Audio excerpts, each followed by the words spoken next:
What's happening? Landlord from Alabama here, back with another video. And today, man, we finna talk about your boy, John Ridgeway, man, the defensive tackle coming out of Arkansas, man. He go by the name of the Vanilla Gorilla, so you know I already like that. He's basically a monster coming off this defensive line. Standing at 6'6", 320, but don't get it twisted, man. He far from just big and sloppy. He's just a huge man, a trash can full of dirt that's ready to cause havoc at all times, man. Demanding double teams from out the gate, you know, day one. He's just a huge man. He's only 23 years old, man, so if you take the strength that he has now, add that with him becoming a grown man and that off-season peanut butter like Vot say, you know, you got a potential dominant player in the middle of that defensive line, man. He's really ready for war and ready to cause havoc.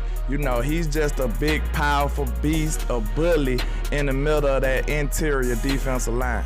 He's not gonna be the guy with the mind-blowing sacks, but he will be the person that occupies two blockers and demands some double teams and helps his linebackers and the other defensive players get production. He's like an assist man. Picture him like Draymond Green. He does a lot of the dirty work, and you know, he allows his teammates to maximize their positions and their talent to help the team overall. You know what I'm saying? He's a player that gotta sacrifice some of his production to help the overall betterment of the team. He's a former wrestling champ, so you know he's ready to bang and battle in that defensive line. He don't care if it get out of hand. He's ready. He's about that life, and you know he understands leverage, and he can manipulate your body weight and your momentum to be able to clear his way and, you know, disengage to get to the quarterback or get behind the line of scrimmage to cause tackles for loss. He's definitely one of those players that got that attitude, that got that mentality,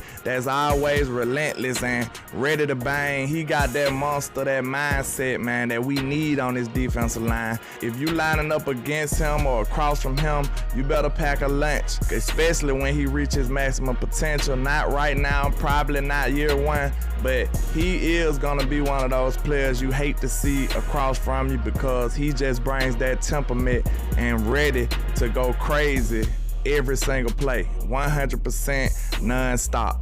He played a game at AT&T Stadium where he met Jerry Jones. He told Jerry Jones that you are going to draft me. That was some bold words from a, you know, an undrafted player at the time, and I'm sure that he just, you know, took a Jerry Jones fancy. He really did a good impression on Jerry Jones, especially with him being an Arkansas alum. He was in his old stomping grounds. He loved that school, so any player that even striked his attention is probably gonna be favorable upon Jerry Jones. I bet he went to Will McClay right then and said, hey, we gotta draft this guy if he there.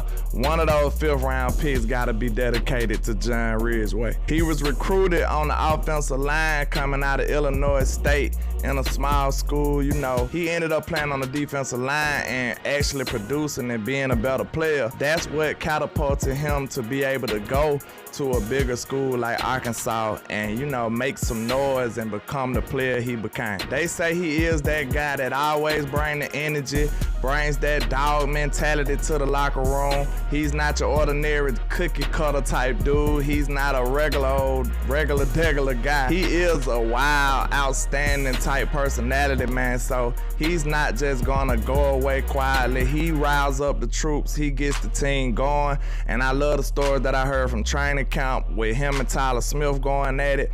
That's the type of mindset you need. They said they went way too crazy for just on the field training, just some little small mini camp, rookie mini camp type vibes. They went crazy like they was in the backyard with no supervision, just going at each other. And I love to hear that. I love to hear my young players with that type of attitude. That shows me that they have a passion that we need to be on this offensive line and defensive line with that consistent collisions that's going on there, man. You gotta have the right kind of mindset to become a dominant player from those positions. One thing I do like about him, man, he just seems like he got a little swagger about himself. It's the charisma, it's the confidence, the way he carry himself all on IG. He got these catchy little captions saying, you know, my shoes dirty, so we got it out the mud. I like that kind of mentality coming from my young players, man. He's not a shy, scary type player. He's gonna stand on his word. I like the attitude that comes with the package. But I really do like the player, man. I really think he does have a chance to be a huge contributor, especially year one. And we got a lot of question marks from some of these defensive tackles and interior defensive players in general in Dallas, man. We not super sold on Neville Gallimore or Oso Digizua, especially not Tristan Hill. We not sold on him at all. So, and Quinn Bohanna. So it's a lot of room for growth at that position, and we definitely can upgrade. He does have potential to impact the Dallas Cowboys in year one, and I just can't wait to see him alongside of Oso Digizua, Tristan Hill, and D-Law, and Sam Williams. That could be a wrecking crew for a quarterback, man, and keeping Micah clean and LVE clean. We know that he was a much better player when he was able to roam and hunt and not have to fight through the trash to get these plays and cause these tackles for loss. With that being said, that's all I got for you today, man. Just holla at your boy, Landlord from Alabama, with the same handle on our social media, man. And like I say, 1K, one love, Cowboys Nation. Let's go.